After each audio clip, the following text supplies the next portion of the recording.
ഇവളെല്ലാവർക്കും അറിയില്ല എന്ന് വിചാരിക്കുന്നു. ഇത് ഇവളുടെ ചാനലിലാണ് ഈ വീഡിയോ വരാൻ പോകുന്നത്. ഞങ്ങൾ അങ്ങനെ ഗുവാഹത്തിയിലെത്തിയിരിക്കുകയാണ്. 3 ദിവസത്തിന് ശേഷം ഗുവാഹത്തിയിലെത്തിയിരിക്കുകയാണ്. പിന്നെ എല്ലാവരുടെ മുഖത്തും ഹാപ്പിനെസ് കാണാം.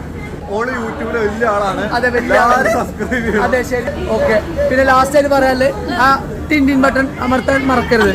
അതെ, അങ്ങനെ രാവിലെ 9 മണിക്ക് എത്തേണ്ട ഞങ്ങൾ ഇന്ത്യൻ റെയിൽവേയുടെ കാരുണ്യം കൊണ്ട് വൈകുന്നേരം കൃത്യം 4 മണിക്ക് തന്നെ ഗുവാഹട്ടിയിൽ എത്തിയിരിക്കുകയാണ്. നന്ദിയുണ്ടേ. പിന്നെ എന്റെ കൂടെ ഉള്ളത് എന്റെ ഫ്രണ്ട്സോ ഫാമിലിയോ കൊളീഗ്സോ ഒന്നും ആയിരുന്നില്ല. എന്റെ ലൈഫിൽ ഞാൻ നടത്തുന്ന 2ാമത്തെ സ്ട്രേഞ്ചേഴ്സ് ട്രിപ്പാണിത്. നമ്മുടെ ആരും അല്ലാണ്ടായി വന്നിട്ട് ആരൊക്കെയോ ആയി മാറാന്ന് പറയില്ലേ. ഇജാതി എക്സ്പീരിയൻസ് ഒക്കെ എനിക്ക് കിട്ടിയിട്ടുള്ളത് ഇങ്ങനെയുള്ള യാത്രകളിൽ കൂടിയാണ്. ട്രെയിൻ ലേറ്റ് ആയതുകൊണ്ട് തന്നെ പ്ലാൻ എല്ലാം തകിടം പറഞ്ഞെങ്കിലും കാണേണ്ടതൊക്കെ കണ്ടിട്ട് പോയാൽ മതി എന്നായിരുന്നു നമ്മളുടെ ടീമിന്റെ തീരുമാനം. അതെന്തുകൊണ്ടും നന്നായി. കാരണം ഈ കാമാഖ്യ ടെമ്പിൾ കാണാൻ വേണ്ടി ഞാൻ ഇനി ആസാം വരെ വരും എന്ന് എനിക്ക് തോന്നുന്നില്ല. ടെമ്പിളിന്റെ പടിവാദിക്ക് സ്നേഹം വിടർത്തി അനുഗ്രഹം തരാനായിട്ട് കുറച്ച് ആൾക്കാർ നിൽക്കുന്നുണ്ടായിരുന്നു. അവർ കാര്യമായ അനുഗ്രഹവും പലർക്കും കൊടുക്കുന്നുണ്ടായിരുന്നു. ആസാമിൽ ആരെയെന്നോ പൂവായിരുന്നു വാങ്ങിന്ന് പറയണ്ട, ഇതൊക്കെ നമ്മളെ സ്വന്തം ടീമാണ്. ഇനി കാമാഖ്യ ടെമ്പിളിനെ കുറിച്ച് പറയാം. കേട്ടപ്പോൾ എനിക്ക് കുറച്ച് സ്ട്രേഞ്ച് ആയിട്ട് തോന്നിയ ഒരു ഹിസ്റ്ററിയാണ് ഇതിന്റെ. അതായത് ശിവന്റെ വാക്ക് കേൾക്കാണ്ട് പുള്ളിയുടെ വൈഫായിട്ടുള്ള സതി തന്റെ ഫാദർ നടത്തിയ യജ്ഞത്തിൽ പങ്കെടുത്തു. എന്നാൽ സതിയുടെ ഫാദർ ഹസ്ബൻഡായ ശിവനെ അനാദരിച്ചുകൊണ്ട് സംസാരിക്കുന്ന കേട്ട് വിഷമം വന്ന സതി അവിടുത്തെ കത്തുന്ന തീയിലേക്ക് എടുത്ത് ചാടാൻ നിർബന്ധിതയായി. തന്റെ വൈഫിന്റെ സ്വയം തീയിൽ അവശേഷിച്ചതെല്ലാം എടുത്തുകൊണ്ട് ശിവൻ വിഷമത്തോടെ രുദ്രതാണ്ഡവം നടത്തിയപ്പോൾ ഭഗവാൻ വിഷ്ണു മൂപ്പരുടെ കയ്യിലുള്ള എക്യുപ്മെന്റ് കൊണ്ട് സതിയുടെ ശരീരത്തെ 51 പീസസ് ആക്കി. അതിൽ സതിയുടെ പ്രൈവറ്റ് പാർട്ട് വീണ ഭാഗത്താണ് ഇന്ന് കാമാഖ്യ ടെമ്പിൾ സ്ഥിതി ചെയ്യുന്നത്. ഇന്ത്യയിൽ യോനി പൂജ നടക്കുന്ന ക്ഷേത്രം ആയതുകൊണ്ട് തന്നെ ഇവിടെ പീരീഡ്സ് ആയവർക്ക് റെസ്ട്രിക്ഷൻ ഇല്ല. ഇനിയും ഒരുപാട് പ്രത്യേകതകൾ കാമാഖ്യ ടെമ്പിളിൽ ഉണ്ടെങ്കിലും ഈ 1.25 മിനിറ്റിന്റെ വീഡിയോയിൽ അതൊന്നും കൊള്ളില്ല. അവിടെ നിന്ന് ഇറങ്ങി വണ്ടി കയറി അടിച്ചു പൊളിച്ച് ഞങ്ങൾ പോയത് മാപ്പ് ഓഫ് കാട്ടാലിനും ബുക്ക് ഓഫ് ജേണി ഞങ്ങൾക്ക് ഒരുക്കിയിട്ടുള്ള സ്റ്റൈലിലേക്കാണ്. കുളിച്ച് ഫുഡ് അടിയൊക്കെ കഴിഞ്ഞപ്പോഴേക്കും സമയം 2 മണി. ഇനി പുറങ്ങാൻ നേരില്ല, കാരണം 4 മണിക്ക് ആനപ്പുറത്ത് കയറാനുള്ളത്. അപ്പൊ ബാക്കി നാളെ.